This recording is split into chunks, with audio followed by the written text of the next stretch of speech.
പ്രത്യേകാനാണ് ഞങ്ങൾ വരുന്നതെന്ന് പറയാനുണ്ട്. അത്ര നല്ല സ്വരമധുരിയുള്ള ആൾക്കാർ ഭക്തിയോടുകൂടെ ആ മൗലായ ചെല്ലും കിട്ടുമ്പോൾ അത്ര ആണിനും പെണ്ണിനും ഒക്കെ ഈമാൻ ഇങ്ങനെ പുതുകി വരും. എനിക്കെന്നെ ഈമാനില്ല, പിന്നെങ്ങനാ? അള്ളാഹു നമുക്ക് എല്ലാവർക്കും ഈമാൻ തരുമാറാകട്ടെ. നമ്മൾ ഈമാൻ ഉണ്ടാക്കുന്നതിന് മുമ്പ് ശിർക്കിനെ പറ്റി ചർച്ചയിലാണ്. അൽഹംദുലില്ലാഹ്. അപ്പം ബഹുമാനപ്പെട്ട റസൂലുള്ളാഹി സ്വല്ലല്ലാഹു അലൈഹി വസല്ലം ഖൈറുൽ ഖൽഖാണ്, അഷ്റഫുൽ ഖൽഖാണ്, എല്ലാ സൃഷ്ടികളെക്കാളും ശ്രേഷ്ഠനാണ്. ആ ശ്രേഷ്ഠനായ നബിക്ക് നമ്മൾ ചെയ്യാൻ കൽപ്പിക്കപ്പെട്ടിരിക്കുന്നത് ആ റസൂലുള്ളാഹിക്ക് വേണ്ടി ദുആ ചെയ്യലാണ്. രണ്ട് കാര്യത്തിന്. ഒന്ന്, നബി സല്ലല്ലാഹു അലൈഹി വസല്ലമിന് ഗുണം പടച്ചവനെ നീ കൊടുക്കണം എന്ന് അള്ളാഹിനോട് ദുആർക്കാം. പടച്ചവനെ മുത്തുനബിക്ക് നീ ഗുണം കൊടുക്കണം. അപ്പൊ ഉമ്മത്തികൾ നന്നാവുന്ന റസൂലുള്ളാഹിക്കുള്ള ഗുണമാണ്. അങ്ങനെ ഒരുപാട് ഗുണമുണ്ട്. റസൂലുള്ളാഹി സ്വല്ലല്ലാഹു അലൈഹി വസല്ലമിന്റെ ഗുണം ദുനിയാവിൽ അവസാനിക്കുന്നില്ല. ഖബറിൽ, മഹ്ശറയിൽ, സ്വർഗത്തിൽ പോവാണ് അങ്ങോട്ട്. മഹാനായ നബി സല്ലല്ലാഹു അലൈഹി വസല്ലം പാപികളെ മോചിപ്പിക്കാൻ, രക്ഷപ്പെടുത്താൻ യാ റബ്ബി സല്ലി അലൻ നബി മുഹമ്മദി മുൻസിൽ ഖലായിഖി മിൻ ജഹന്നമ ഫീ ഗദീ. പടച്ചവനെ മുഹമ്മദ് സ്വല്ലല്ലാഹു അലൈഹി വസല്ലം നീ രക്ഷപ്പെടുത്തണം, നബി സ്വല്ലല്ലാഹു അലൈഹി വസല്ലം നീ ഗുണം ചെയ്യണം. എന്താണ് നബി സല്ലല്ലാഹു അലൈഹി വസല്ലം? മുൻസിൽ ഖലായിഖി, എല്ലാ സൃഷ്ടികളെയും രക്ഷപ്പെടുത്തുന്ന ആളാണ്. മിൻ ജഹന്നമ എന്ന നരകത്തിൽ നിന്ന്, ഫീ ഗദീ നാളെ നരകത്തിലേക്ക് പോകുന്നവരെ അള്ളാഹുവിന്റെ മുമ്പിൽ വിചാരണയ്ക്ക് വിളിച്ച് ഹാജരാക്കി കൊടുക്കുന്നതും, നബി സല്ലല്ലാഹു അലൈഹി വസല്ലം ശഫാഅത്ത് കൊണ്ട് നരകത്തിൽ കിടന്നവരെ മോചിപ്പിക്കുന്നവരും, അങ്ങനെ അള്ളാഹു അതിനു വേണ്ടി റിക്രൂട്ട് ചെയ്യുന്ന മഹാനാണ് മുഹമ്മദ് മുസ്തഫ സല്ലല്ലാഹു അലൈഹി വസല്ലം. ദുനിയാവിൽ മാത്രമല്ല മുസ്തഫ നബിയുടെ ഉപകാരം നാളെ ആഖിറത്തിലും നബി സല്ലല്ലാഹു അലൈഹി വസല്ലമിന്റെ നേതൃത്വം മാത്രമാണ് ബാക്കി. മറ്റുള്ള നേതാക്കന്മാർ, രാഷ്ട്രീയ പാർട്ടിയുടെ നേതാക്കന്മാരായാലും ഒക്കെ മരിച്ചാൽ വന്നെന്നവരും, ഒന്ന് രണ്ട് ദുഃഖവാക്കുകൾ പറഞ്ഞെന്നവരും, വേണമെങ്കിൽ റീത്ത് കൊണ്ടുവന്ന് നമ്മുടെ കബറിന്റെ മുകളിലിട്ടെന്ന് വരും. നമ്മളെ കബറിന്റെ മുകളിൽ എന്ന് പറഞ്ഞൊക്കെ ഇന്നത്തെ കാലത്ത് ശരിയാണ്. കാരണം മുസ്ലിമുകളിൽ അങ്ങനെയുള്ള പാർട്ടികളൊക്കെ ആൾക്കാരുണ്ടല്ലോ. അങ്ങനെ കബർസ്ഥാനിൽ അതും കാണാൻ സാധിച്ചിട്ടുണ്ട്. ഒരു സ്ഥലത്ത് നിന്ന് മയ്യത്ത് നിസ്കാരത്തിന് കൈ കെട്ടി തന്നപ്പോ സാധാരണ ഒരു ഖുശൂ, ഭയഭക്തി കിട്ടുന്ന, ഹൃദയ സാന്നിധ്യം കിട്ടുന്ന നിസ്കാരമാണ് മയ്യത്ത് നിസ്കാരം. കാരണം മുമ്പിൽ മയ്യത്ത് ഉണ്ടാവുമല്ലോ, വലിയ ഗഫലത്ത് വരൂല. പിന്നെ കൂടെ റക്കാത്തും കാര്യം അതും ഇല്ലല്ലോ, ഒരു ചെറിയൊരു നൃത്തമല്ലേ. പക്ഷെ എന്തോന്നറിയില്ല, മനസ്സ് അവിടെ ഒന്നും കിട്ടുന്നില്ല, മനസ്സങ്ങ് പോയി. മയ്യത്ത് നിസ്കാരത്തിലാണെന്നുള്ള ഓർമ്മയില്ല. ഒരു നിസ്കാരം നിസ്കരിച്ച് കഴിഞ്ഞ ശേഷം ആളെപ്പറ്റി അന്വേഷിച്ചപ്പോ അയാൾ ജീവിതത്തിൽ പള്ളിയിലേക്ക് വരലില്ല, അള്ളാഹു വിശ്വാസമല്ല, അങ്ങനത്തെ ഒരു പ്രസ്ഥാനത്തിന്റെ പ്രധാനപ്പെട്ട ആളാണ്. അയാളെ ഖബറിൽ മറ്റവർ വന്നിട്ട് അതാ റീത്തൊക്കെ സമർപ്പിച്ചിട്ടുണ്ട്, പൂവൊക്കെ ഇട്ടിട്ടുണ്ട്, അവരിപ്പോൾ അവിടെ അനുശോചന മീറ്റിംഗ് ചേർന്നുകൊണ്ടിരിക്കുകയാണെന്ന് പറഞ്ഞു. ഇതൊക്കെ നമ്മുടെ കൂട്ടത്തിലുണ്ട്. അല്ലാഹു തആല നമുക്ക് എല്ലാവർക്കും ഈമാൻ തരുമാറാകട്ടെ, ഭയം തരുമാറാകട്ടെ. ശിർക്ക്, കുഫ്ർ, ജഹ്ല് തുടങ്ങിയുള്ള ദുർഗുണങ്ങളിൽ നിന്ന് അള്ളാഹു നമുക്കൊക്കെ രക്ഷ തരുമാറാകട്ടെ. അതൊക്കെയാണ് സഹോദരന്മാരെ ഹിദായത്ത് എന്ന് പറയുന്നത്. ഇതൊക്കെ അവിടെ വെച്ചുകൊണ്ട് വേറെ കുറെ ചെയ്തിട്ടൊന്നും കാര്യമല്ല. പാത്രം വൃത്തിയാകണം, ഹൃദയം ശുദ്ധമാകണം, എന്നിട്ട് അവിടെ ശരിയായ ഈമാൻ ഉണ്ടാകണം. ഖുർആനെ പറ്റിയുള്ള ഈമാൻ, മുസ്തഫ നബി സ്വല്ലല്ലാഹു അലൈഹി വസല്ലം പറ്റിയുള്ള ഈമാൻ. അന്ത ഉമ്മുൻ അബു മാറൈനാ ഫീഹിമാ മിസ്ല ഹുസ്നിക ഖത്തു യാ സയ്യിദി ഖൈറൻ നബി. നബിയെ അന്ത ഉമ്മുൻ, അങ്ങ് പ്രിയപ്പെട്ട മാതാവാണ്. സ്നേഹത്തിന്റെ കാര്യത്തിൽ അങ്ങ് മാതാവിന് തുല്യമാണ്. അബൂ, അല്ലെങ്കിൽ വാപ്പ, ഉമ്മ വാപ്പ അല്ല, ഉമ്മ വാപ്പാമാരെക്കാളെ കൂടുതലും ഗുണം ചെയ്യുന്ന ആളാണ് താങ്കൾ. കാരണം ഉമ്മയും പാപ്പയും ചെയ്ത ഗുണം ഈ ദുനിയാവിൽ മരിക്കുന്നവരല്ലേ.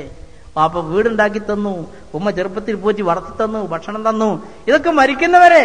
എന്നാൽ അങ്ങയുടെ ഉപകാരം മരണത്തോട് കൂടെ തുടരുകയാണ്. അഹ്സറ ലോകത്ത് എരിവരി കൊള്ളുമ്പോൾ അല്ലാഹുവിന്റെ മുമ്പിൽ ശഫാഅത്തിന് വേണ്ടി സുജൂദിൽ കിടന്നു. യാ മുഹമ്മദ് ഇർഫഅ റസക്, എത്ര നേരാണ് മുഹമ്മദേ നീ കിടക്കുന്നത്, കരയുന്നത്? നീ തലവെക്ക്, എന്താണ് നിനക്ക് വേണ്ടത്? സൽ തുഅത, നീ ചോദിക്കുക, നിനക്ക് തരാം. എല്ലാ അമ്പിയാക്കന്മാരും പേടിച്ച് പിന്മാറിയപ്പോൾ ഈ ജനകോടികൾക്ക് വേണ്ടി ഈ കേസൊന്ന് വിചാരണ എടുത്ത് ഇവിടെ രക്ഷപ്പെടുത്തണം പടച്ചവനെ എന്ന് പറയാൻ ധൈര്യം കാണിച്ച് പോയത് ബഹുമാനപ്പെട്ട മുഹമ്മദ് മുസ്തഫ സല്ലല്ലാഹു അലൈഹി വസല്ലം പോകുന്നത്. അപ്പോൾ ഇങ്ങനെ ഉണ്ടാകും എന്ന് വിശ്വാസം പറഞ്ഞാണ്. തലവെക്കാൻ പറയും എന്നല്ല വിശ്വാസം പറയുന്ന ശുപാർശ അല്ലാഹു തആല സ്വീകരിക്കും. ആ ശഫാഅത്ത് ലഭിക്കുന്നവരിൽ അള്ളാഹ് നമ്മളെ പെടുത്തി തെരുമാറാകട്ടെ.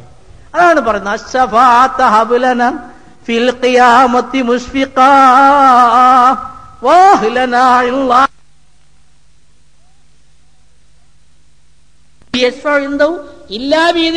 അള്ളാഹുവിന്റെ ആജ്ഞയും അനുവാദമില്ലാതെ ആരാണ് പോയിട്ട് ശുപാർശ ചെയ്യുന്നതാണ്?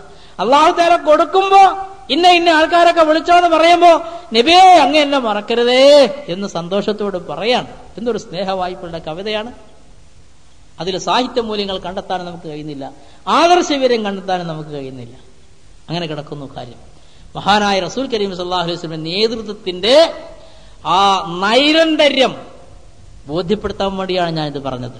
എല്ലാ നേതാക്കന്മാരും ഭാഗികമായ നേതാക്കന്മാരാണ്. ട്രേഡ് യൂണിയൻ നേതാവിന്റെ ആജ്ഞകൾ പാലിക്കാൻ മനുഷ്യൻ ബാധ്യസ്ഥനാകുന്നത്, തൊഴിലാളി ബാധ്യസ്ഥനാകുന്നത് ട്രേഡ് യൂണിയൻ രംഗത്ത് മാത്രമാണ്. അങ്ങനെ ഓരോ നിങ്ങൾ ആലോചിച്ചാൽ മതി. വ്യാപാരി വ്യവസായി ഏകോപന സമിതിയുടെ പ്രസിഡന്റിന്റെ ആജ്ഞ കച്ചവടക്കാരൻ അല്ലേ കേൾക്കേണ്ടതുള്ളൂ, ആ മേഖലയിലേ കേൾക്കേണ്ടുള്ളൂ. അതിന്റെ നേതാവല്ലേ അദ്ദേഹം? മുഹമ്മദ് മുസ്തഫ സല്ലല്ലാഹു അലൈഹി വസല്ലം അതിന്റെ നേതാവല്ല, മൊത്തം ജീവിതത്തിന്റെ നേതാവാണ്. കച്ചവടത്തിന്റെ ഇമാം മുഹമ്മദ് തന്നെ. മുഹമ്മദ് പഠിപ്പിക്കാത്ത രീതിയിൽ കച്ചവടം ചെയ്താൽ വ്യവസായിന്റെ പ്രസിഡന്റ് രക്ഷപ്പെടുത്തൂല. അള്ളാഹു തആല കച്ചവടമായി അംഗീകരിക്കൂല. ആ രീതിയിൽ കച്ചവടം ചെയ്താൽ ദുനിയാവിൽ ലാഭം കിട്ടും, അല്ലെങ്കിൽ നഷ്ടം വരും കച്ചവടത്തിന്റെ സ്വഭാവം പോലെ. പക്ഷേ ആഖിറത്തിൽ മഅല്ലദീന അന്നമല്ലാഹു അലൈഹിം മിനൻ നബിയ്യീന വസ്സുദ്ദീഖീന വശുഹദാഇ വസ്സാലിഹീൻ, അള്ളാഹു അനുഗ്രഹിച്ച അമ്പിയാക്കന്മാർ, രക്തസാക്ഷികൾ, വിശ്വാസത്തിൽ അടിയുറച്ച സിദ്ദീഖീങ്ങൾ, സാലിഹീങ്ങൾ തുടങ്ങിയ കൂട്ടത്തിലാണ് ഈ കച്ചവടക്കാരനെ കച്ചവടത്തിന്റെ പേരിൽ ഹാജരാക്കുന്നത്. പ്രതിഫലം വെറുതെയല്ല, അവർക്കൊക്കെ കൊടുക്കുന്ന സ്വർഗം. എന്തുകൊണ്ട്? വിശ്വസ്തത, സത്യസന്ധത, ഇത് വൃത്തിയാണ് അവൻ കച്ചവടം ചെയ്തത്. ഇത് പണ്ടത്തെ മുസ്ലിമിന്റെ കഥയാണ് കേട്ടോ. ഇന്നത്തെ മുസ്ലിം എവിടെയാണ് മറ്റവനെ പറ്റിക്കാൻ ചാൻസ്, ഇവനെ പറ്റിക്കാൻ എവിടെ ചാൻസ് എന്നിങ്ങനെ തോന്നിക്കൊണ്ട്. ഒരു 5 റുപ്യന്റെ നോട്ട് കയ്യിൽ പെട്ടിട്ടുണ്ട്. പകൽ വെളിച്ചത്ത് കണ്ടാൽ ആരും ഇത് എടുക്കൂല, അങ്ങനത്താണ്. ഇതൊന്ന് ചെലവാക്കാൻ എന്താണ് വിദ്യ, മൂപ്പരങ്ങ് നിൽക്കാണ്. ഇപ്പൊ വോൾട്ടേജ് കുറയുന്നൊരു സമയം വരും. അപ്പം മെല്ലെ ഇത് അവിടെ കൊടുത്തിട്ട് ഒരു ഗ്ലാസ് എനിക്ക് വാങ്ങാന്ന് ഇയാളിങ്ങനെ പ്ലാൻ ചെയ്തുകൊണ്ടിരിക്കുമ്പോൾ വോൾട്ടേജ് കുറഞ്ഞു. ആ ഇരുണ്ട വെളിച്ചത്തിൽ ഒരു ഗ്ലാസ് നോക്കട്ടെ എന്ന് പറഞ്ഞപ്പോ വളരെ താല്പര്യത്തോടെ അയാൾ ഒരു പ്രത്യേകം ഗ്ലാസ് എടുത്തിട്ട് കൊടുത്തു. അൽഹംദുലില്ലാ, സന്തോഷമായി. നോട്ട് കൊടുത്ത ആൾ എടുക്കുകയും ചെയ്തു. 5 റുപ്യ മുതലായല്ലോ. മറ്റവനും വലിയ സന്തോഷം. അങ്ങനെ കുറച്ച് കഴിഞ്ഞപ്പോൾ ലൈറ്റ് തെളിഞ്ഞു. ഗ്ലാസ് നോക്കുമ്പോൾ പൊട്ടിയ ഗ്ലാസാ, മൂപ്പര് നേരത്തെ മാറ്റി വെച്ചതാ. മറ്റവൻ നോട്ട് നോക്കുമ്പോൾ എടുക്കാത്ത നോട്ടാണ്. ഇതാണ് ഇന്നത്തെ അവസ്ഥ. ഇല്ലാൻ തക്കൂന തിജാറത്തൻ തറാൽ, 2 ഭാഗവും സംതൃപ്തിയുള്ള കച്ചവടം. വിറ്റവന് സന്തോഷം, എടുത്തവന് സന്തോഷം, അയവുകൾ മറച്ചു വെക്കാതെ അങ്ങനെയുള്ള കച്ചവടം, അതാണ് ഇബാദത്താകുന്നത്. താജുർ സദൂഖുൽ അമീൻ, വിശ്വസ്തനും സത്യസന്ധനും 2 ഗുണമാണ്. വിശ്വസ്തനായിരിക്കണം, വിശ്വസ്തമായ കച്ചവടം. പിന്നെ സത്യം പറയണം, കളവ് പറയരുത്. എത്ര വില പറഞ്ഞു ഞാൻ കൊടുത്തില്ല എന്നൊക്കെ പറഞ്ഞ് അങ്ങനെ പല കച്ചവടം ഉണ്ടല്ലോ. അല്ലാഹു ഒക്കെ വേണം അങ്ങോട്ട് പറയും. അല്ലാഹു വാഹിദ് കലാം വാഹിദ്, അറബികളെ വലിയ കച്ചവടക്കാരാ. അങ്ങനെയല്ല, ആരെയും പറ്റിക്കാതെ നല്ല സംതൃപ്തിയോടുള്ള കച്ചവടമാണ് അല്ലാഹു തആല ഹലാക്ക്. ഇത് പറയുമ്പോൾ എനിക്കൊരു കഥ തോന്നുകയാണ്. വാഴ് എന്നൊക്കെ പറയുമ്പോൾ അതിന് കുറച്ചൊക്കെ എല്ലാവിധ മരുന്നും ആവശ്യമാണ്. പഴയ കാലത്ത് 4 പേര് യാത്ര പോയൊരു കഥയാണ്. കഥയിൽ ചോദ്യമല്ല, ഇത് ബുഖാരിയിലും മുസ്ലിമിലൊന്നും ഉള്ളതല്ല. കഥ കേട്ട് ഞാൻ പറയുന്ന പോലെ നിങ്ങൾ കേൾക്കുക, ഇഷ്ടമുണ്ടെങ്കിൽ പറയാം, അല്ലെങ്കിൽ ഇത് കഥയാണെന്ന് പറഞ്ഞ് വിട്ടേച്ചാൽ മതി. പക്ഷേ കഥ പറയുന്നത് കഥയുടെ സാരത്തിന് വേണ്ടിയാണ്. പഴയ കാലത്ത് 4 പേര് കൂടി യാത്ര പോവാം. ഒരു ക്രിസ്ത്യാനി, ഒരു മുസ്ലിം, ഒരു യഹൂദി, ജൂതൻ, 4 മതക്കാരാണ്.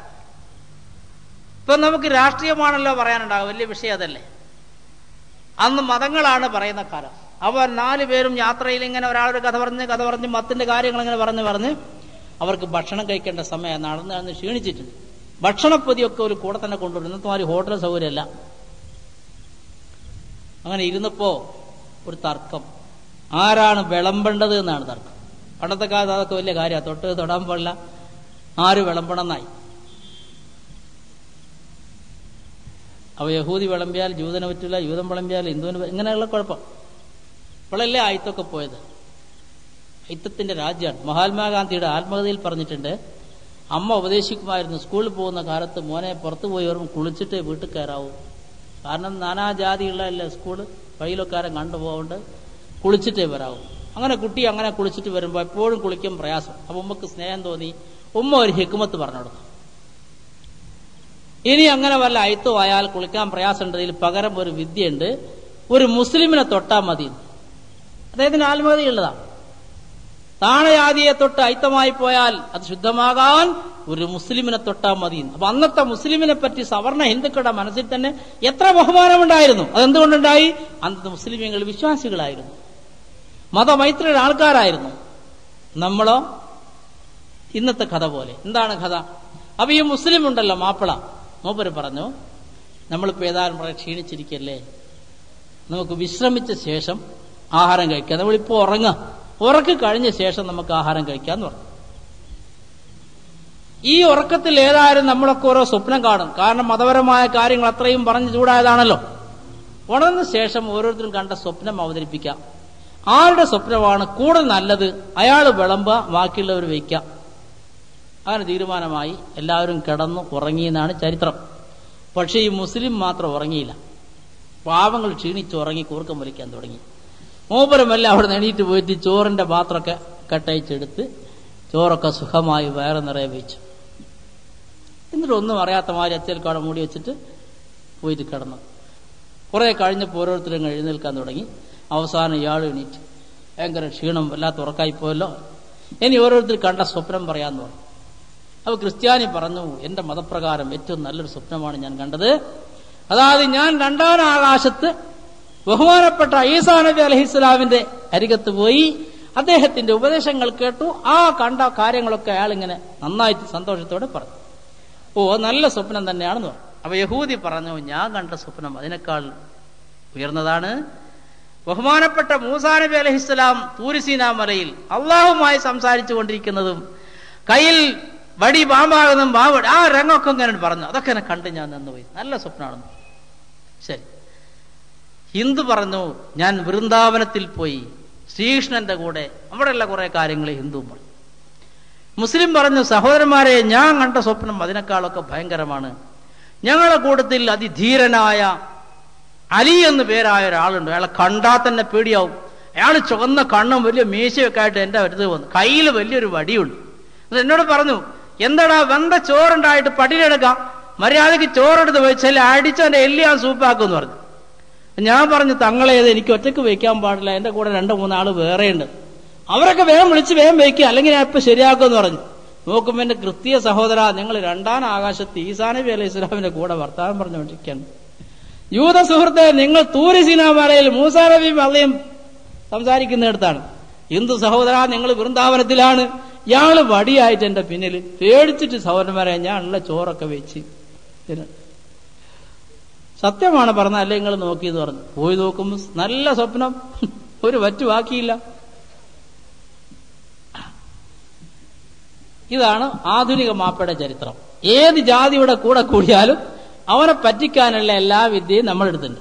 പിന്നെ ആരാണ് നമ്മളെ വിശ്വസിക്കുക? ഒരു ചികിത്സ മാത്രമേ ഉള്ളൂ നമ്മുടെ ഈ അധോഗതി നമ്മൾ ഉയരാൻ. സബക് പിർ പട് സദാഖത്ത് കാ അദാലത്ത് കാ ശജാഅത്ത് കാ ലിയാ ജായേഗ തുംസേ കാം ദുനിയാ കീ ഇമാമത്ത് കാ. വീണ്ടും ആ പഴയ പാഠം നമ്മൾ പഠിക്കണം. സത്യസന്ധത, വിശ്വസ്തത, ധീരത, നീതിബോധം. മഹാനായ മുഹമ്മദ് മുസ്തഫ സല്ലല്ലാഹു അലൈഹി വസല്ലം കാട്ടാളന്മാരായിരുന്ന അഥവാ അല്ലാഹു തആല കാണപ്പെടുന്ന വഴികളിലാണ് എന്ന് മുൻവിധി നടത്തിയിട്ടുള്ള സഹാബാക്കൾ, അവർ നന്നാകുന്നതിന് മുമ്പ്, നബി സ്വല്ലല്ലാഹു അലൈഹി വസല്ലം മുഖേന അവർ നന്നാകുന്നതിന് മുമ്പ് അതായിരുന്നു അവസ്ഥ എന്ന് അല്ലാഹു ഖുർആനിൽ പറയുന്നു. അങ്ങനത്തെ ആ സഹാബാക്കളെ റസൂൽ പഠിപ്പിച്ചു, വിശ്വസ്തത പഠിപ്പിച്ചു, സത്യസന്ധത പഠിപ്പിച്ചു, നീതിബോധം പഠിപ്പിച്ചു, ധീരത പഠിപ്പിച്ചു. ഇങ്ങനെയുള്ള ഉന്നതമായ ഗുണങ്ങളുണ്ടല്ലോ, ആ ഗുണങ്ങൾ സമുദായമേ നിങ്ങൾ ഒരിക്കൽ കൂടി പഠിക്കുക. എന്നാൽ ദുനിയാക്കി ഇമാമത്ത് കാ, ഈ ലോകത്തുള്ള നാനാ ജാതിയും മുസ്ലിമീങ്ങളെ നിങ്ങൾ വരൂ ഞങ്ങളെ നാട് ഭരിക്കാൻ, നിങ്ങളുടെ കൂടെ നടക്കുമ്പോൾ ഞങ്ങൾക്ക് സമാധാനമാണ്, നിങ്ങൾ വേണമെന്ന് നമ്മുടെ പിന്നാലെ വരുന്ന കാലം വിദൂരമല്ല. ഇത് നമ്മള് ഇൻകിലാബിന്റെ പിന്നാലെ സിന്ദാബാദും പിടിച്ചു പോയിട്ട് അവിടെ എത്തുമെന്ന് വിചാരിച്ചാൽ അത് വെറുതെയാണ്. നമുക്കൊരു വഴിയുണ്ട്. ആ വഴി ലാ ഇലാഹ ഇല്ലല്ലാഹ് മുഹമ്മദ് റസൂലുള്ളാഹ് സല്ലല്ലാഹു അലൈഹി വസല്ലം. സ്ഥാനവും തറവാടുമുള്ള എന്ന് പറയാറുണ്ടല്ലോ. ഏതാണ് നമ്മുടെ തറവാട്? നമ്മുടെ തറവാട് സ്വർഗമാണ്. മോശമല്ല. നമ്മൾ ആരാണ്? നബിമാരുടെ മക്കളാണ്. ബഹുമാനപ്പെട്ട ആദം നബി അലൈഹിസ്സലാമിന്റെ സന്താനങ്ങളാണ് നമ്മൾ. നമ്മളെ ഉമ്മയും ബാപ്പയും സൃഷ്ടിക്കപ്പെട്ടത് സ്വർഗരാജ്യത്താണ്. അവിടുന്ന് അവരിവിടെ വന്നതാണ്. അങ്ങോട്ട് പോകേണ്ടവരാണ് നമ്മൾ. നമ്മളെ തറവാട് അതാണ്. അതിന് പറ്റിയ രീതിയിലുള്ള ഒരു ജീവൻ നയിച്ചാൽ ഇൻഷാ അല്ലാഹ് അള്ളാഹു നമ്മളെ അവിടെ തരുമാറാകട്ടെ. നമ്മുടെ ജീവിതം വളരെ എളുപ്പമാണ്. വളരെ ബൃഹത്തായൊരു വഴിയാണ് അതിന് നമുക്ക് തുറന്നു തന്നിട്ടുള്ളത്. എന്താണ് ആ വഴി? അലിഫ് ലാം മീം. പൂർണ്ണമായ ആശയം അള്ളാഹുവിനെ അറിയുമെന്ന് നമ്മൾ നേരത്തെ പറഞ്ഞു. ചില മഹാന്മാർ പറഞ്ഞ അർത്ഥം പറയാം. അലിഫ് കൊണ്ട് അള്ളാഹു എന്ന പേരാണ് ഉദ്ദേശിക്കുന്നത്. ലാമ് കൊണ്ട് ജിബ്രീൽ അലൈഹിസ്സലാം ആണ് ഉദ്ദേശിക്കുന്നത്. മീമ് കൊണ്ട് മുഹമ്മദ് മുസ്തഫ സല്ലല്ലാഹു അലൈഹി വസല്ലം തങ്ങളാണ് ഉദ്ദേശിക്കുന്നത്. അപ്പൊ എന്തായി സാരം? ലോകസൃഷ്ടാവായ അള്ളാഹുവിൽ നിന്ന് റൂഹുൽ അമീൻ മലക്ക് ജിബ്രീൽ അലൈഹിസ്സലാം മുഖേന മുഹമ്മദ് മുസ്തഫ സല്ലല്ലാഹു അലൈഹി വസല്ലം അവതരിച്ചു കിട്ടിയിരിക്കുന്ന സന്ദേശം ഖുർആനാണ് നിങ്ങളുടെ മുമ്പിലുള്ളത്. ഇത് ആരെങ്കിലും എഴുതിയ മാറവരെയല്ല, ഏതെങ്കിലും പ്രസ്സിൽ അച്ചടിച്ചതല്ല. ഇത് റബ്ബുൽ ആലമീനായ അള്ളാഹുവിന്റെ വചനങ്ങളാണ്, അവന്റെ ആജ്ഞകളും ഉപദേശങ്ങളുമാണ്. അത് വഴിയിൽ നഷ്ടപ്പെട്ടു പോകാതെ ഇവിടെ എത്തിച്ചിരിക്കുന്നത് പ്രകാശം കൊണ്ട് അള്ളാഹു തആല സൃഷ്ടിച്ച് വികസിപ്പിച്ചെടുത്ത മലക്കുകൾ. അവരുടെ പവർ എത്രയാണെന്ന് പറയാൻ കഴിയില്ല. അതിലേറ്റവും സൂപ്പർ പവറുള്ള താരം ബഹുമാനപ്പെട്ട ജിബ്രീൽ അലൈഹിസ്സലാം. ആ മലക്കിന് കൊടുത്ത ഡ്യൂട്ടി അള്ളാഹുവിന്റെ ഹദറത്തിൽ നിന്ന് ആ സന്ദേശങ്ങൾ ഏറ്റുവാങ്ങി മുഹമ്മദ് മുസ്തഫ സല്ലല്ലാഹു അലൈഹി വസല്ലം അതുപോലെയുള്ള പ്രവാചകന്മാരെ അള്ളാഹ് നേരത്തെ സംരക്ഷിച്ചു വളർത്തിയ ആൾക്കാരെ, അർഹതയുള്ള ആൾക്കാരെ സമീപിച്ച് ആ സന്ദേശം അള്ളാഹിന്റെ വിധിപ്രകാരം പറഞ്ഞു കൊടുക്കുക. നിസ്കരിക്കാൻ പഠിപ്പിച്ചു കൊടുക്കുക. ഭക്ഷണം ജിബ്രീൽ അലൈഹി സ്വലാമിന് ആവശ്യമില്ലെങ്കിലും മനുഷ്യൻ എങ്ങനെയാണ് ഭക്ഷണം കഴിക്കേണ്ടതെന്ന് മനുഷ്യരൂപം സ്വീകരിച്ച് പഠിപ്പിച്ചു കൊടുക്കുക. ഉറക്കം ജിബ്രീൽ അലൈഹി സ്വലാം ഇല്ലെങ്കിലും മനുഷ്യരൂപം സ്വീകരിച്ച് ഉറങ്ങിക്കാണിച്ചു കൊടുക്കുക. ഇങ്ങനെ മുഹമ്മദ് മുസ്തഫ സല്ലല്ലാഹു അലൈഹി വസല്ലമിന് മാതൃകായോഗ്യമായ ജീവിതം അല്ലാഹു തആല ജിബ്രീൽ അലൈഹി സ്വലാമിനെ പഠിപ്പിച്ചത് ജിബ്രീൽ അലൈഹി സ്വലാം പഠിപ്പിച്ചു കൊടുത്തു. മുഹമ്മദ് നബി സല്ലല്ലാഹു അലൈഹി വസല്ലം ഈ ജീവിതം സഹാബാക്കളെ പഠിപ്പിച്ചു. സഹാബാക്കൾ അത് പഠിച്ച് മറ്റുള്ളവരെ പഠിപ്പിച്ചു. ഒരേ സമയത്ത് പഠിക്കലും പഠിപ്പിക്കലും ഒന്നിച്ചു തന്നെ. അങ്ങനെയാണ് മുഅ്മിനീങ്ങൾ ഇന്നോളം സുന്നത്തായ രീതിയിൽ ഉറങ്ങുന്നത്. മരിച്ചാൽ എങ്ങനെ കിടത്തണം? അന്ന് കിടത്തിയതുപോലെ എന്നും കിടത്തണം. പക്ഷെ മരിക്കുമ്പോഴേ നമുക്കൊരു കാര്യം ഓർമ്മ വരാറുള്ളൂ. ബിസ്മില്ലാഹി വഅലാ മില്ലത്തി റസൂലില്ലാഹ്. അള്ളാഹുവിന്റെ പേരിൽ റസൂലുള്ളാഹിന്റെ മില്ലത്തനുസരിച്ച് നീ കിടന്നോ എന്നും പറഞ്ഞ് നമ്മൾ ഖബറിലേക്ക് അടുത്ത് ആത്തി വെക്കും. എങ്ങനെ? ഖിബ്ലാക്ക് മുഖം വെച്ച്, നെഞ്ചും മുഖവും ഖിബ്ലാക്കാക്കി വെക്കും. അതാണ് മില്ലത്ത്. അങ്ങനെ കിടക്കും. ഹയാത്ത് കാലത്ത് നമ്മൾ മരിക്കുന്നു. അല്ലാഹു ബിസ്മിക അമൂതു വഹയ. പടച്ചവനെ, നിന്റെ പേരിൽ ഞാൻ ഇതാ മരിക്കുന്നു, നിന്റെ പേരിൽ തന്നെ ഞാൻ ജീവിക്കുകയും ചെയ്യും എന്ന് പറഞ്ഞുകൊണ്ട് കിടക്കാൻ പറഞ്ഞു. ഉറങ്ങാൻ കിടക്കുമ്പോ നമ്മളത് ചെയ്യൂല. മറ്റുള്ള ജാതിക്കാരെങ്ങനെ കിടക്കുന്നു അതുപോലെ കിടക്കും. തെക്കൻ പ്രദേശങ്ങളിലൊക്കെ സാധാരണ ആൾക്കാരോട് നിങ്ങൾ 10 കൊല്ലം പോയി ഓതി എന്നും പറയാൻ കഴിയില്ലല്ലോ. ഒരു സ്ഥലത്ത് വാതിന് ചെന്നപ്പോ അവിടൊക്കെ സാധാരണക്കാർക്ക് പെട്ടെന്ന് ദീൻ കൊടുക്കാൻ വേണ്ടിയുള്ള പ്രവർത്തനങ്ങൾ താരതമ്യേന മലബാറിനേക്കാൾ കൂടുതൽ നടക്കാൻ. അപ്പൊ നമ്മളൊക്കെ തന്നെ വീട്ടിലെവിടെ ഇഷ്ടം പോലെ ഉറങ്ങും.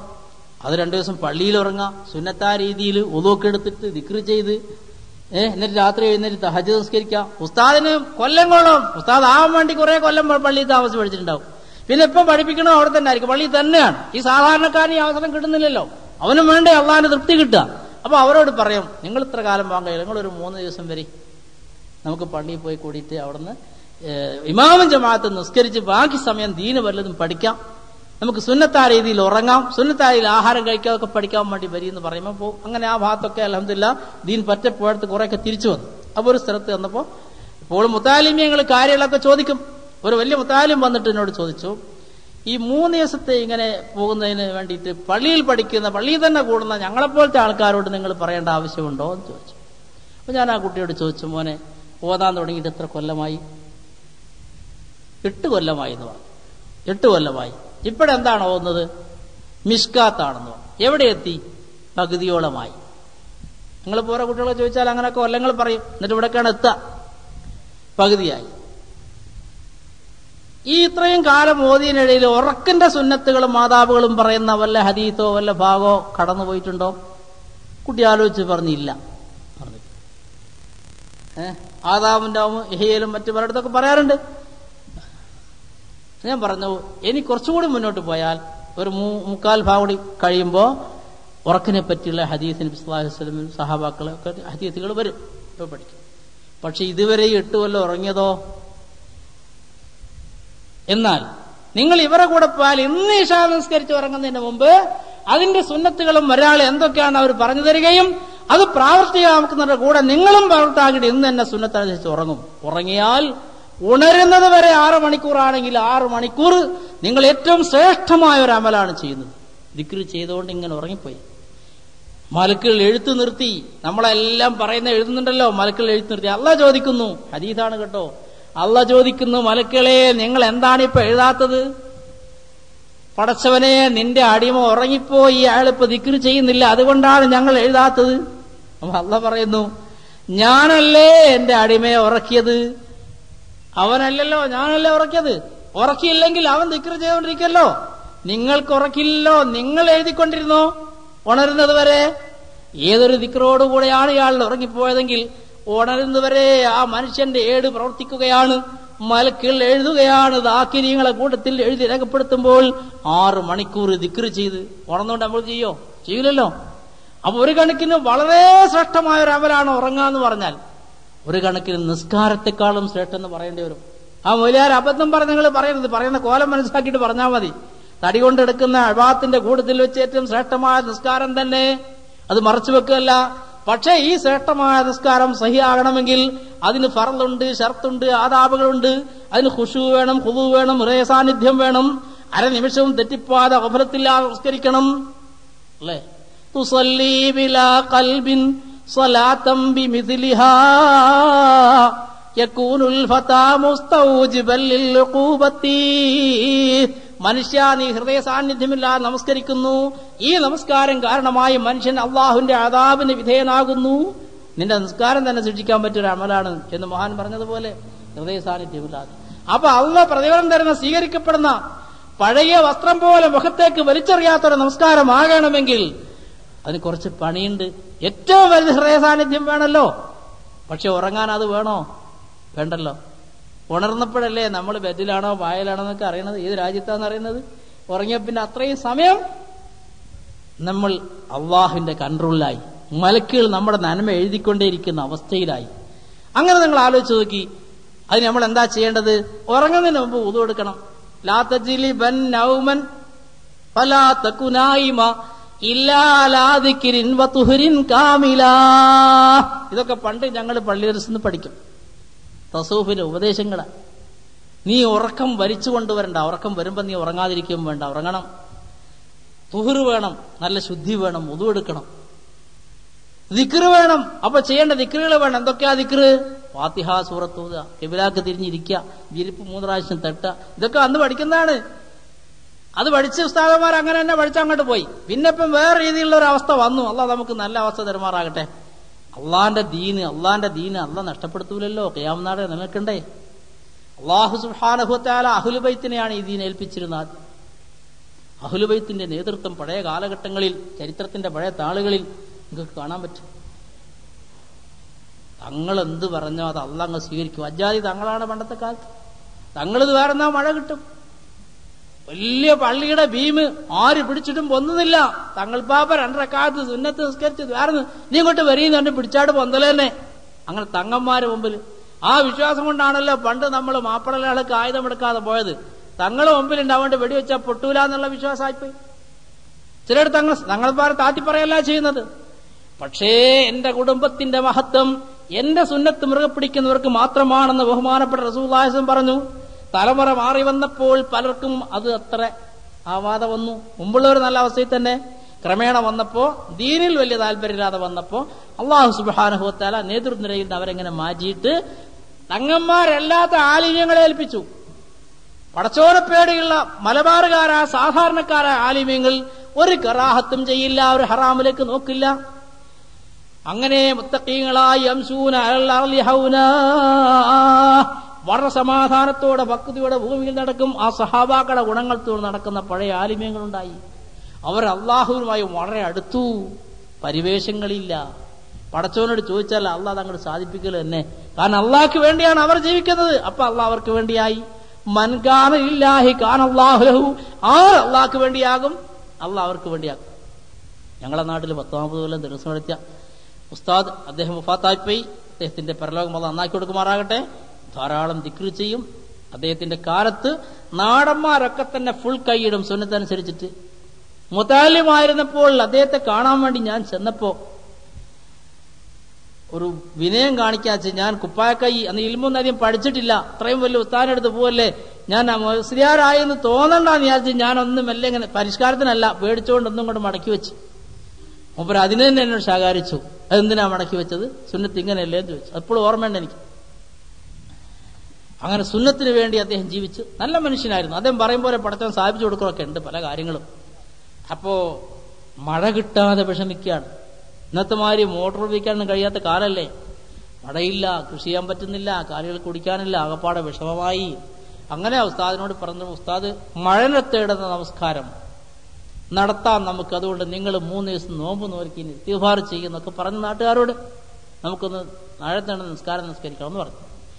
അവരതിനെല്ലാം അങ്ങനെ ഏർപ്പാടാക്കിക്കൊണ്ടിരിക്കുമ്പോഴാണ്, അതിനു മുമ്പ് അവിടെ ഖുതുബാദാൻ വന്നിരുന്ന ഒരു പഴയ മുഹമ്മദ് മുസ്ലിയാർ വയസ്സായി അങ്ങ് എത്തിയിട്ടുണ്ട്. അന്ന് കാൽനടയെ നടക്കാനേ പറ്റൂ. ഒരു വടിയും തൂക്കി പിടിച്ച ആളിങ്ങനെ നടക്കും. ഇസ്തിരിയില്ല, മറ്റൊന്നുമില്ല, പാവം വയസ്സായി അങ്ങ് എത്തിയിട്ടുണ്ട്. അതേ എവിടെന്നോ നടന്ന് അവിടെ വന്നു. അപ്പൊ ആൾക്കാർ പറഞ്ഞു, ഇങ്ങനെ ഉസ്താദ് അവിടെ പറഞ്ഞിട്ടുണ്ട്, മഴയെ തേടുന്ന നമസ്കാരം ആൾക്കാർക്ക് മഴയില്ലാത്ത വിഷമാണെന്നൊക്കെ പറഞ്ഞു. ഒവ്വൊരു ഒരു പടി അപ്പുറത്താണ്. ഞാൻ ചോദിച്ചു, അള്ളാഹു തആലാക്ക് ഇപ്പൊ നമ്മളോട് ഇങ്ങനൊക്കെ ചെയ്യിപ്പിച്ചിട്ട് വേണോ ഇത് തരാൻ? അല്ലാതെ തന്നെ അള്ളാഹു തന്നൂടെ, നമ്മളൊന്ന് ചോദിച്ചു വെക്കാന്ന് പറഞ്ഞു. അദ്ദേഹം ഒരു ദ്വാദ്വായിരുന്നു. നാട്ടുകാർ പറയാണ്, പെട്ടെന്ന് മഴ അങ്ങോട്ട് പെയ്തിട്ട് മണിക്കൂറുകളോളം നീണ്ടു നിന്ന മഴ, എല്ലാ കണ്ടിയും വരമ്പും കവിഞ്ഞൊഴുകിയിട്ട് ഇതുപോലത്തെ ഒരു മഴ കണ്ടിട്ടില്ല. മണിക്കൂറുകൾ കഴിഞ്ഞല്ലാതെ പള്ളിയിൽ നിന്ന് പോകാൻ സാധിച്ചിട്ടില്ല. അതായിരുന്നു പണ്ടത്തെ ആൾക്കാരുടെ അവസ്ഥ. അള്ളയായിട്ട് അങ്ങോട്ട് അടുത്തിട്ട് അത് നാടന്മാരാണ്, മുഹമ്മദ് മുസ്ലിയാരാണ്. അങ്ങനെ ഉഖ്റവിയ ആലിമീങ്ങൾ. നമ്മളൊക്കെ ചെറുപ്പകാലത്ത് അയച്ചാൽ കുറച്ചൊക്കെ ബാക്കിയുണ്ടായിരുന്നു.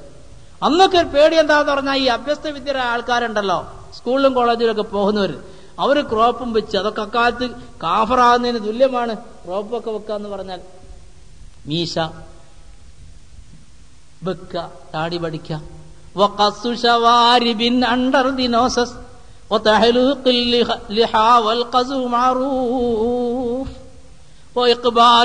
ഗുഡ് മോർണിംഗ് സലാമാ good evening, who are you, the son of? Aqwalum bi no, yes, yes, how are you? I am quite well, look. Aya Shubbana be a bachelor of, I am a master of arts, look. ഇങ്ങനെ ഈ പാശ്ചാത്യ പരിഷ്കാരത്തിലേക്ക് പോയി yes no എന്നൊക്കെ പറഞ്ഞ് അങ്ങനെ English വൽക്കരിക്കുന്ന ആൾക്കാരെ അപഹസിച്ചുകൊണ്ട് എഴുതിയ ഒരു കവിതയാണ് പഴയ കാലഘട്ടങ്ങളിൽ. അപ്പൊ അതിനൊക്കെ അന്നത്തെ ആലിമീങ്ങൾ വളരെ വളരെ ഇതൊക്കെ ഖിയാമത്തിന്റെ അടയാളമാണ്, എന്തൊക്കെയാ സംഭവിക്കാന്നറിയില്ല. അതൊക്കെ കേട്ട് നമുക്കൊക്കെ വലിയ പടി ഉണ്ടായിരുന്നു. പടച്ചോനെ, മുത്തുനബിന്റെ ഉമ്മത്തികൾ ഇപ്പൊ തകരാറാകുമല്ലോ. ഈ സ്കൂൾ വിദ്യാഭ്യാസമൊക്കെ പഠിച്ച് കോളേജ് വിദ്യാഭ്യാസമൊക്കെ ആയിട്ട് ഇവിടെ വരുന്ന ആൾക്കാർ വരുമ്പോ എന്താകുന്ന ബേജാറുണ്ടായിരുന്നു. പക്ഷേ ഞങ്ങൾ ആലിമീങ്ങൾ ഇശ്റാഖ് നമസ്കാരം ഉണ്ടോ ഇല്ലേ എന്ന് തർക്കിക്കാൻ തുടങ്ങി. ഊഹ വേണ്ടാന്ന് വെച്ചു. ജമാഅത്തിന് ഇമാമത്ത് നിൽക്കുമ്പോൾ പ്രാധാന്യം, നാട്ടിൽ പോയാൽ അത്ര പ്രാധാന്യമില്ലാത്തൊരു അവസ്ഥ വന്നു. അങ്ങനെ ഞങ്ങൾക്കൊക്കെ ചില മാറ്റം പറ്റിയപ്പോ അല്ലാഹു സുബ്ഹാനഹു വ തആല ദീൻ അവന് നിലനിർത്തണല്ലോ, അതിന് ഞങ്ങൾ ദീന്റെ ശത്രുക്കളാന്ന് വിചാരിച്ച ആൾക്കാരെ അല്ലാഹു തആല തെരഞ്ഞെടുത്തു. ഇപ്പോൾ ഇശ്റാഖ് നമസ്കരിക്കാനും ദുഹ നമസ്കരിക്കാനും സുന്നത്തായ ദാടി വെക്കാനും തൊപ്പി വെക്കാനും അള്ളാഹുവിന്റെ ദീനിന് വേണ്ടി വീട് വീടാന്തരം കയറി ഇറങ്ങാനും ഊരുചുറ്റാനും അള്ളാഹു തആല അഭ്യസ്ത വിദ്യരായ സാധാരണക്കാരെ തെരഞ്ഞെടുത്തിരിക്കുന്നു. ഇനി നിങ്ങളിത് വേണ്ടാന്ന് വെച്ചാൽ അള്ളാഹ് RSSകാരെ തെരഞ്ഞെടുക്കും, കാഫിര്യങ്ങളെ തെരഞ്ഞെടുക്കും. അള്ളാഹിന്റെ ദീനിനെ അള്ളാഹ് കാത്തു രക്ഷിക്കും. മഹാനായ ഷാഹുല്ലാ ദഹ്ലവി, ഈ ദീനിലൂടെ പോകുമ്പോൾ നിങ്ങൾക്ക് പല അത്ഭുതങ്ങളും കാണാൻ പറ്റും. അള്ളാഹിന്റെ ആരിഫ്യങ്ങൾ, അള്ളാഹുമായി അടുത്തു പോകുന്ന ആൾക്കാർ, അത് പുറമേ ആരല്ല, നമ്മളൊക്കെ തന്നെയാണ് അടുക്കേണ്ടവര്, നമ്മളൊക്കെ തന്നെയാണ് എടുക്കേണ്ടത്. മൻ റാമ അൻ യസ്ലുക് തരീഖൽ ഔലിയാ ഫൽയഹ്ഫളൻ ഹാദൽ വസായ ആമിലാ. അള്ളാന്റെ ഔലിയാക്കന്മാരുടെ വഴിയിൽ പ്രവേശിച്ച് അള്ളാന്റെ വലിയാകണമെന്ന് ആരെങ്കിലും ഉദ്ദേശിക്കുന്നുവെങ്കിൽ താഴെ പറയുന്ന ഉപദേശങ്ങൾ പഠിച്ചത് പ്രാവർത്തികമാക്കിക്കൊള്ളട്ടെ ബഹുമാനപ്പെട്ട സൈനുദ്ദീൻ മഹദുമാറുകൾ. അത് പ്രാവർത്തികമാക്കുന്ന ഒരു പ്രവർത്തനമാണ് ഇന്ന് ലോകത്തൊരുപോലെ നടക്കുന്നത്, മറ്റൊന്നല്ലേ അല്ല. ആ അമൽ അതിനുവേണ്ടി ഉള്ള കുറെ ദിവസങ്ങൾ 40 ദിവസം ഹിസ്ബ് ക്ലാസ് നടത്തുന്നത് പോലെ, 40 ദിവസം ട്രെയിനിങ് ക്ലാസ് നടത്തുന്നത് പോലെ 40 ദിവസം മുസ്ലിമായിട്ട് ജീവിക്കാൻ വേണ്ടി പഠിക്കുക. ദീനിന്റെ ചുറ്റുപാടിൽ ഗീബത്ത് പറയുന്നത് കേൾക്കാത്ത, ഹറാമ് പറയാത്ത കേൾക്കാത്ത, ഹറാമ് ചിന്തിക്കാത്ത, ഹറാമ് കാണാത്ത, ഹറാമ് ഭക്ഷിക്കാത്ത ശുദ്ധമായ അവസ്ഥയിൽ ഒരു തർബിയത്തിന്റെ രീതിയിൽ ഇമാമും ജമാഅത്തും നഷ്ടപ്പെടാതെ സംസ്കരിച്ച് ബാക്കി സമയം ഇൽമു പഠിച്ച് ഖുർആൻ ഓതി ദിക്ർ ചെയ്ത് ദീന്റെ കാര്യങ്ങൾ കേട്ട് ഖബറിലെ അദാബ് കേട്ട് മലക്കുകളെ കുറിച്ച് പഠിച്ച് സഹാബാക്കളെ കുറിച്ച് പഠിച്ച് അങ്ങനെ വർഷങ്ങളോളം പള്ളിയിൽ പഠിച്ചാൽ കിട്ടാത്തത് എളുപ്പത്തിൽ പഠിച്ചവർ എഴുതി വെച്ച കിതാബുകൾ വായിച്ചിട്ട് എടുക്കുന്ന ലളിതമായ രീതി സാധാരണ